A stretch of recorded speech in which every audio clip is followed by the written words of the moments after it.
আসসালামু আলাইকুম everyone, informative news চ্যানেলে আপনাকে স্বাগতম। বলিউড মেগাস্টার সালমান খানের সঙ্গে কাজ করার সুযোগ কে না চায়। এমন সুযোগ পাওয়া মানে ক্যারিয়ার ও সৌভাগ্যের দরজা খুলে যাওয়ার মতো। আর এবার সেই তালিকায় যুক্ত হলেন দক্ষিণের জনপ্রিয় অভিনেত্রী রশ্মিকা মান্দানা। অবশ্য ইতোমধ্যেই ক্যারিয়ারের সোনালি দিন পার করছেন রশ্মিকা। তবু সালমানের সঙ্গে জুটি বাঁধার সুযোগ পেয়ে এই নায়িকা খুব খুশি। নিজের আসন্ন সিনেমার নাম ইতোমধ্যেই ঘোষণা করেছেন সালমান খান। সিকান্দার শিরোনামের সিনেমাটিতে এবার ঘোষণা করা হলো নায়িকার নাম। সালমানের বিপরীতে আছেন রশ্মিকা।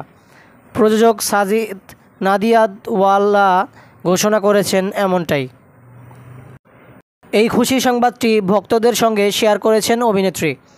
টুইটারে রশ্মিকা মান্দানা সালমান খান অভিনীত সিকান্দারে যোগ দেওয়ার বিষয়ে নিজের উচ্ছ্বাস প্রকাশ করেছেন। তিনি নাদিয়াদওয়ালার পোস্টটি পুনরায় শেয়ার করে লিখেছেন, আপনারা অনেক দিন ধরে আমাকে পরবর্তী আপডেটের জন্য জিজ্ঞাসা করছেন এবং এখানে এটি সারপ্রাইজ। পোস্টে সালমান খান, মুরুগাদোস ও সাজিদ নাদিয়াদওয়ালার সিনেমার অংশ হতে পেরে কৃতজ্ঞতা প্রকাশ করেন এই অভিনেত্রী। এবারের ঈদে সালমান খানের সিকান্দারের ঘোষণা করা হয়। সালমান জানান, আগামী বছরের ঈদে সিকান্দার চরিত্রে আসছেন তিনি।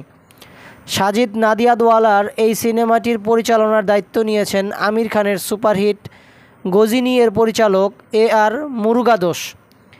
এবার নায়িকা হিসেবে যুক্ত করা হলো রশ্মিকাকে। 2025 সালের ঈদে মুক্তি পাবে সিকান্দার।